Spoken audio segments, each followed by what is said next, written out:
body bags where horror lies. Hello and welcome to Body Bags. My name is James and I'm your Sunday night reviewer. And to bring the end of our theme week, I wanted to bring you one of my very, it's a revisit to one of my very first reviews quite a few years back now on Body Bags. And it is Pieces of Talent. So this is some independent film masterpiece kind of situation going on here. Joe Staffer, never sure how to pronounce the name, made such a wonderful movie with this, and just so supremely sad that we're never going to get the sequel that I think everyone that's seen this really wants to get a sequel to this movie, but for different reasons, some of which public, some of which not probably public, it's probably just not going to happen. But anyway, I'm going to talk about this movie. So David Long is this movie. It's so hard to believe that this is his only movie, like the main actor in this. It's a travesty. He is so good. So what we have here is, it's difficult to kind of silo it into different genres and sections, because Joe Staffer, the director, kind of dipped his toe into many different genres here. It's like you have like psychological thriller, you have Saw-esque scenes, bits and pieces that have been created. There's these I'd say grittiness of kind of along the elements of Texas Chainsaw, not the content, but just the grittiness of how it's all kind of put together. It's it's such a well put together movie. Basically, we follow David. So he's a guy who makes movies. He makes his own movies, and he has a bit of a tendency to be a bit of a killer for his movies, which we see peppered throughout the movie. We actually follow, I always forget her name. What's her name? Kirsty Ray. But the character's name I always forget. But we kind of follow her. She's like an aspiring actress who's getting nowhere. You actually see her, she's going for like an audition and she's just getting nothing. She lives at home with like a kind of claustrophobically pushy mother. Works in a strip bar as like a waitress, and kind of life is going nowhere for her. And there's this chance encounter with David. David Long is actually, David is like, that's his name in the movie. And he's basically getting the shit kicked out of him by a bouncer. She's like, kind of saves him from getting an ass kicking. And they kind of form this friendship. He's kind of explaining like who he is, what he is. She's an aspiring actress, and yeah, they're like, we can make a movie together. And you can tell he has these traits within him, some not just psychopathic traits, but he's like stalker kind of sort of thing, and then becomes infatuated with her. And it's we kind of follow the kind of the relationship and like the momentum of that building through different scenes of like interacting in different ways,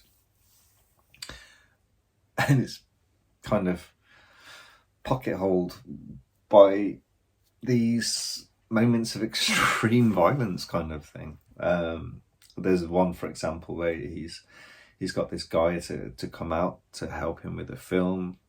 There's none of the rest of the film crew there. The guy doesn't know this. He's like, look, where's everyone else? And the thing with David, he's creepily charismatic. Yeah, it's kind of like, he's just so, ooh, like when you watch him, like how his character is, he's like super smiley the whole time, and he's like overly excited, overly close, overly touchy kind of thing. And he's making this guy really kind of freaked out sort of thing. He's like, can you stand in for a few of these scenes?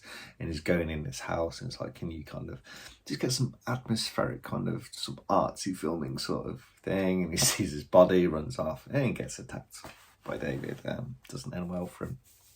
There's another point later on in the film where he's on this set and he wants this actor to be in this movie with him, and this actor is just a real kind of douche to him. So yeah, he kind of just turns up at his house, smashes a bottle over his head, and he's got this kind of setup with like this in the middle of nowhere, all these floodlights, and he's like shooting him and stuff like that, and he sets him in this trap sort of thing where you actually see an excellent shotgun scene. It's really well done. That's the thing, like, this is very, very low budget, but you can kind of tell a little bit by probably like the camera that's used kind of being like digital and like how it is. But like the cinematography and like the effects and the script and even the acting level, it's like everything is above probably what it should be for this movie. So like I said, like there's another encounter with someone else in one of these kind of like saw kind of traps. Yeah, he's kind of like he makes these pieces of art, which killer art sort of thing. Does our David, but yeah, it's just so well put together. It glides from one scene to the next, and it's like in and out. We have this kind of gentle relationship forming between like our two main characters, and then like I said, it's perpetuated with these scenes of like kind of really like horrific violence at times, and like him just not aimlessly killing, but without thought, without like provocation to any kind of realization of what he's doing. It's like it's just no problem. It's part of the film. That's my film, and they don't make it anymore. So it's kind of pretty cool. And then you actually see these scenes that they're kind of very early in the movie, and it's like kind of how would I describe it? Kind of like a dream state. You actually see it in one of the Blu-ray covers. It's like he's kind of like there with his hands out and all these with his arms out, and all these different hands are over his body, and all these blood's pouring all over him. It's like very kind of like like kind of like a dreamscape sort of thing. It's like, is he dreaming at this point? And it's like, yeah, it's just like, it's so well put together. And then we have all of this building.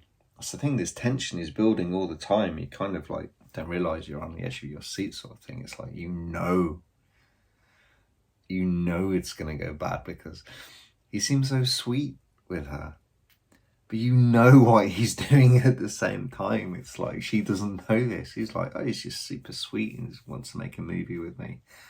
She has no idea that he's like killing people. So you know this dread is coming. And then we take a turn where I'm not going to go into the third act. I don't want to. This is it's not overly well known. I mean, the people like within the horror genre, like I think know this one, but it's not been like seen by so many people. So I think it's not kind of like, people may have heard of it, but they might not have seen it. So it's like, I highly recommend checking this out. I don't want to give it away in the third act, because the third act kind of changes to maybe more traditional horror, like with like the tropes of like how it unfolds and stuff like that. And like I said, you're on your edge of the seat the whole way, but in a different way. It's kind of like you're waiting for what's coming, and it comes in the third act. So I'm not going to go into that anymore, but I think this is like, it's probably one of my actually favorite movies. It's like definitely one of my like favorite independent movies, especially like from like low budget. I don't think you can get much better than this. It's a fantastic put together movie. there's nothing that would really rate down anything about this, but I just so wish that a sequel was coming. It's such a shame that we're most likely never ever going to see that sequel, and we're never ever going to get the character of David Long, his continuation. It's such a shame. But anyway, that's the end of the review. I think it's been a great week from the guys. Now it's actually my time when I've uploaded this. I get to watch everyone else's because I've kind of been saving it for the whole week. It's like when we have the theme weeks, it's nice to watch them all in one go. I like to do that every so often.